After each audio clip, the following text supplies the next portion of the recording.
Hello, fight fans. Mike of Fights with Friends. There's been a lot of controversy as of lately, as there is a lot in boxing and MMA, around the judging of fights. Most notably, Tyson Fury versus Deontay Wilder, and right before that, both Canelo Alvarez versus Gennady Golovkin fights. As you can see on the scorecard there to the left, that is a boxing scorecard. There's not a lot of details on it.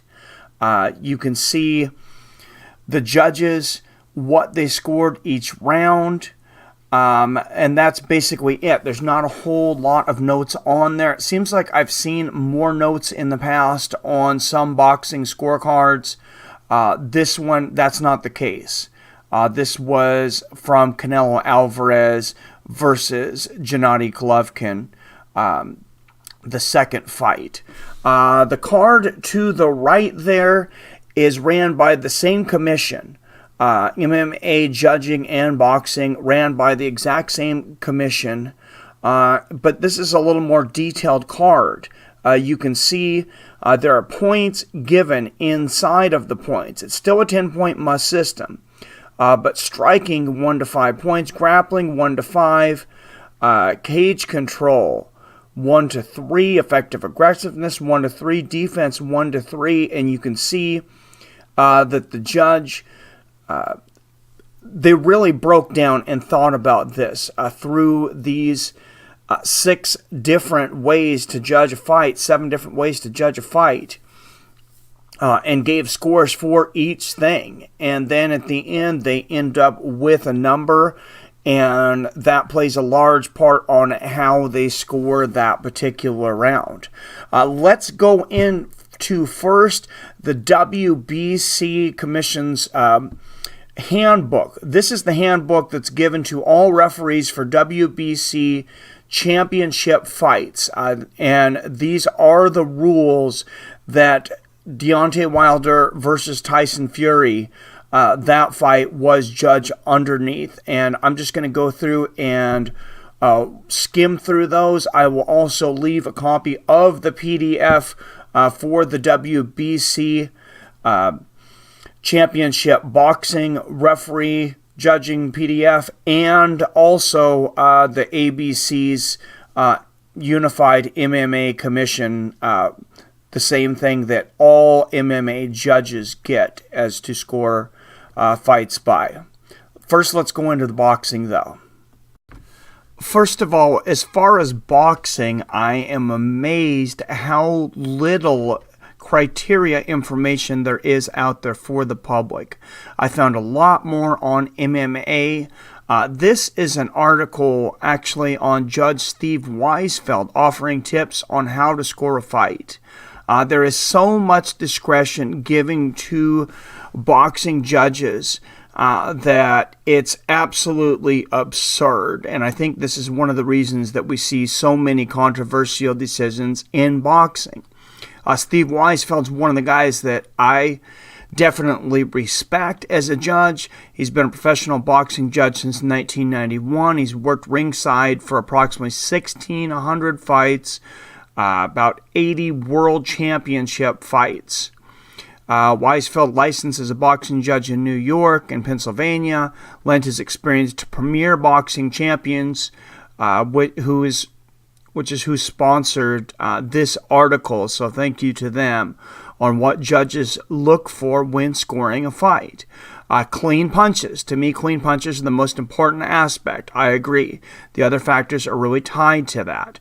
Take the phrase effective aggressiveness. How is a boxer effective? He's effective by landing clean punches. How about defense? A boxer shows great defense by not getting hit with clean punches. Finally, the term ring generalship. A boxer uses the ring to put himself in a position to land clean punches. I like his definitions of those things. Effective aggression, in the extremely rare case of a judge scoring a round otherwise even, the judge must side with the boxer who was the aggressor on the theory that he is trying to make the fight. However, the key is whether or not the aggression is effective. hence effective aggression. Is the boxer landing or just coming forward?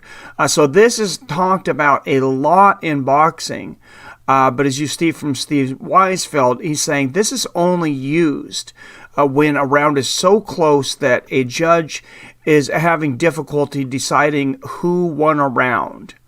Ring generalship, this term describes a boxer who is generally controlling the action and putting himself into position to land clean punches or employing a strategy to make his opponent fight his fight.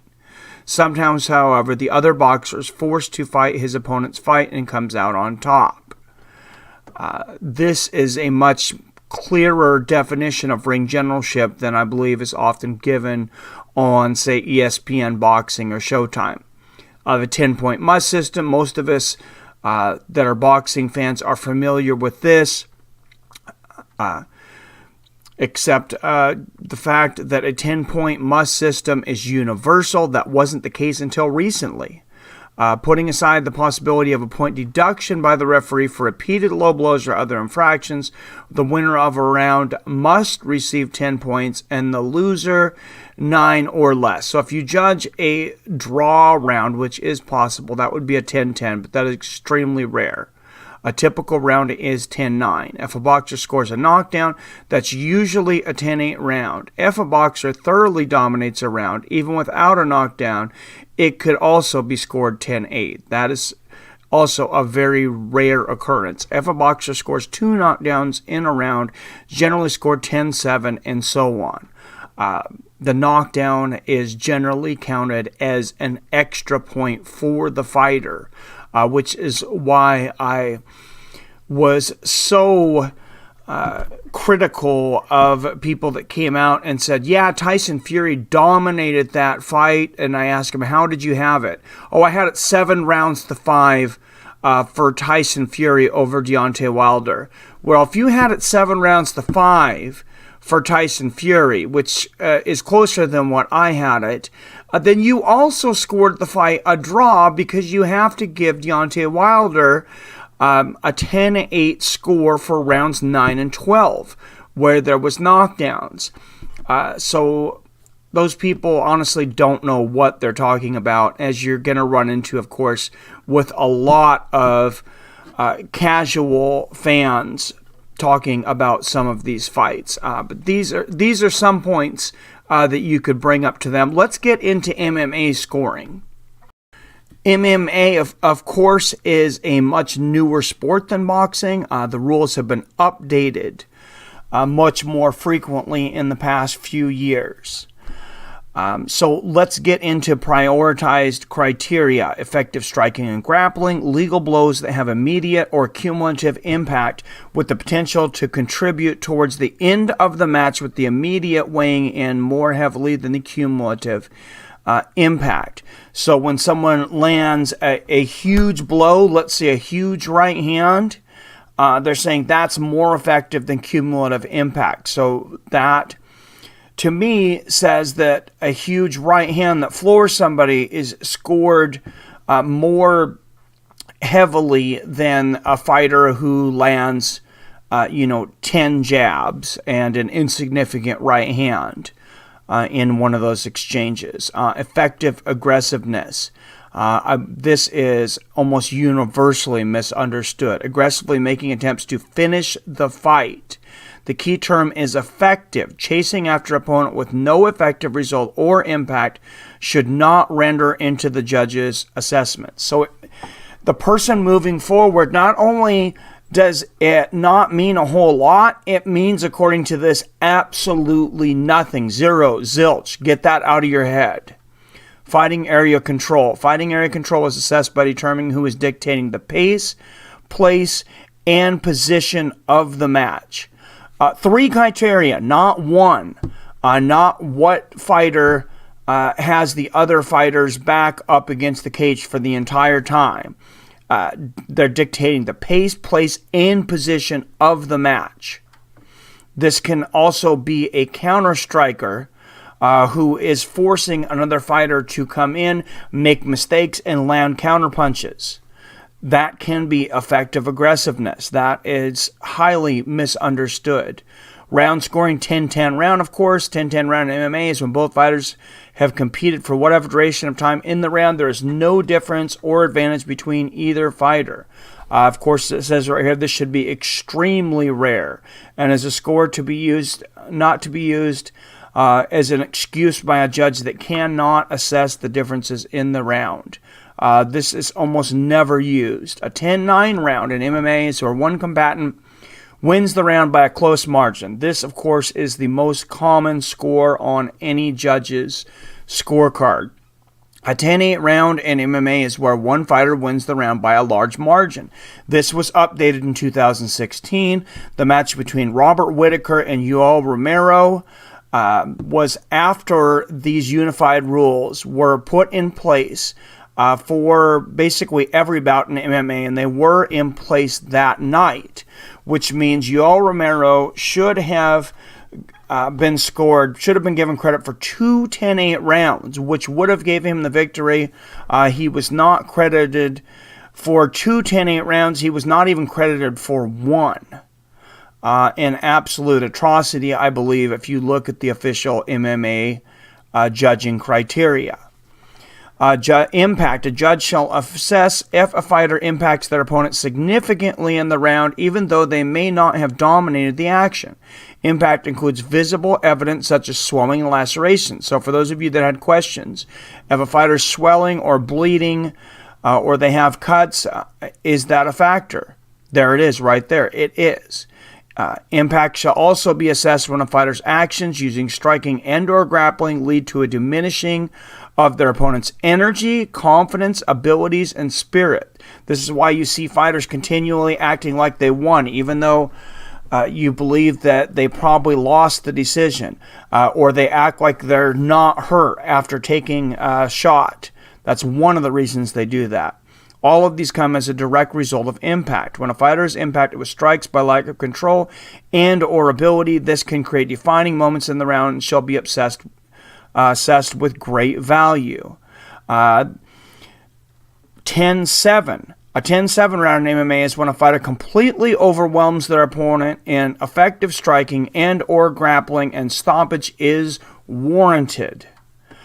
So a fight where the stoppage could have been warranted, I would go back to Michael Bisping versus Anderson Silva, when the referee did not jump in and stop that fight when Michael Bisping was knocked out from a flying knee.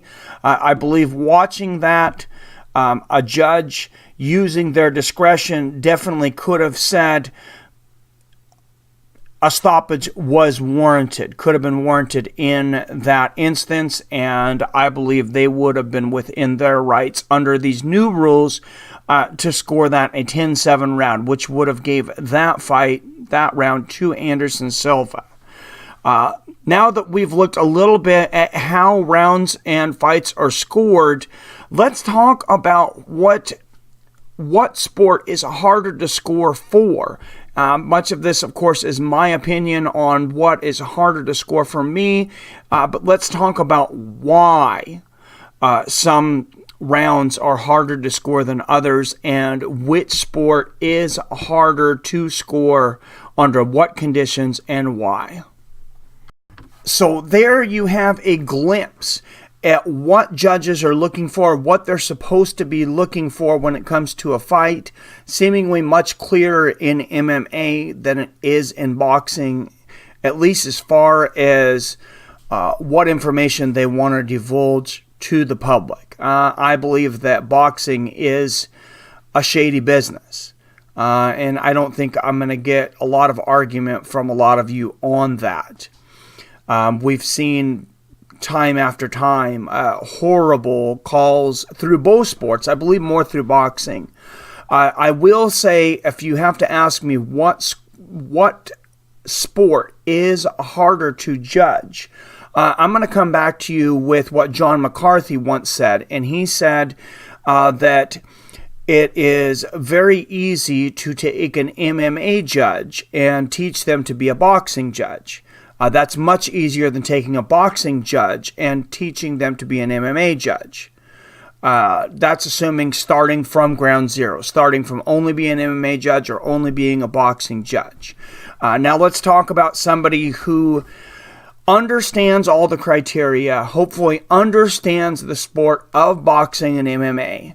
I believe that I understand these two sports more than the average person, and as far as MMA, possibly more than a lot of the judges that they're bringing in recently for MMA. Not to pat myself on the back, but a lot of these judges for MMA, they're boxing judges. They're all boxing judges, and I don't believe all of them are well versed on MMA. And a lot of them, unfortunately, have admitted that in public, embarrassingly. But at the end of the day, I'm going to tell you, I have a harder time judging a boxing round most of the time than I do an MMA round. Just as we said, there's so many more things to look at with MMA that makes it harder to judge, harder to understand. Once you understand those, though, I think MMA gives you more things to separate one fighter over the other. In boxing, I feel that it is to the discretion of the judges so much more. What is effective punching? Was a fighter actually hurt? Some of the angles, it's harder to tell if a strike has landed. And you're talking about 3 minutes here. You're talking about a 3-minute round as opposed to a 5-minute round. Now, inactive rounds can be very hard to score, where both fighters are not very active. They're filling each other out in the early rounds. The fact that there's 12 rounds to score in boxing, a boxer, he may almost give up a round at times. And at times you're watching this and it almost seems as if both boxers are giving up a round. And they may not be giving up that round, but in the first, second, third round, their primary criteria may not be to win that round. It may be more to figure out the other fighter. So they're waiting for that fighter to give them things to compute that they'll be thinking about later on in the fight, up into and including through the 12th round. What does this fighter do when I feint? What does this fighter do when I punch? When I step to the side, what is his reaction?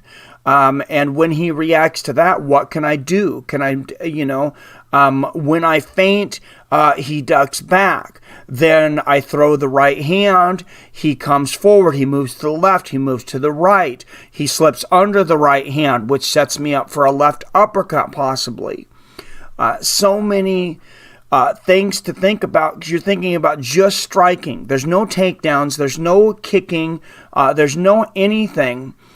So in a way, there's a lot more grandstanding in boxing than there is in MMA, especially at this point, as old as boxing is. But the feints, you've seen them worked very effectively by Tyson Fury against Deontay Wilder. During a lot of the fight, he seemed to get into Deontay Wilder's head. Deontay Wilder seemed to be frustrated because he didn't know when and if punches were coming. And there was only so many things he could do about it. He couldn't go for a takedown. He couldn't go for a side kick to the knee. He couldn't do other things to distract his opponent outside of playing his opponent's game or overcommitting and going for the knockout. He tried both of those things wildly unsuccessfully outside of the 9th and the 12th round, in my opinion. And that's the thing when it comes to a lot of this judging, unfortunately, is still based on a lot of opinion, a lot of judging criteria. I want to know what you guys think, though. I have a question for you. What sport do you feel it is harder to judge, boxing or MMA? And what can we do about this system to fix it? And the 10, should they be scored the same? Should they both be scored on a 10-point must system? And what updates, if you were the commissioner, if you were a commissioner in boxing, if you were a commissioner in MMA, what changes, if any, would you make to the judging criteria? Let me know down there in the comments. Please give me a like. and subscribe. I appreciate all my subscribers. Ring that bell to make sure that you're notified every time I go live or post a new video here on Fights with Friends. Until next time, as always, I love you, I respect you, and I'll see your fine asses later.